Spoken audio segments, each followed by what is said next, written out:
Hello friends, in this video I'll tell you how to create simple data entry forms in Excel. Please like and subscribe and let's get started. So let's say we need to add the data of each employee to the table. We can do it manually or use a special tool called Form.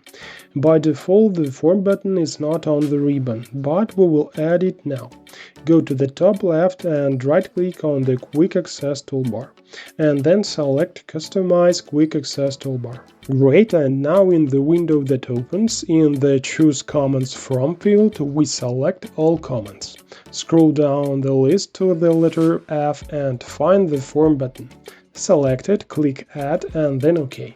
And as you can see, a new Form button has appeared on the Quick Access toolbar. OK, let's use it. Select the row with the headers and click the Form button. Excel shows a warning that it cannot determine which data are column labels, but we click OK. Next, I'll tell you how to get rid of this error and how to simplify the work in general. And the form window has opened, we can enter data. When the data is entered, click New and a new row appears. What's the disadvantage of using the form without preparation? If you select the row with the headers again and click Form, Excel doesn't understand that the data has been typed and begins to fill out the table from the beginning.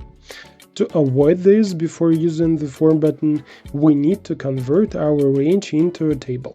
Select the row with the headers and then click the Format as Table button.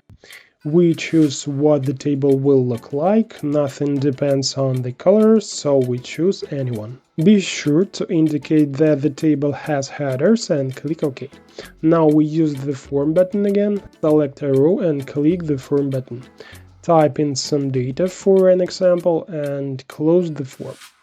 And this time, when we need to make changes to the table, select any row in the table, click Form, and Excel has not lost anything. The headers remain in place, all the entered rows and their data are also in place, and we can add new rows to the table. And that's it. Now in Automate.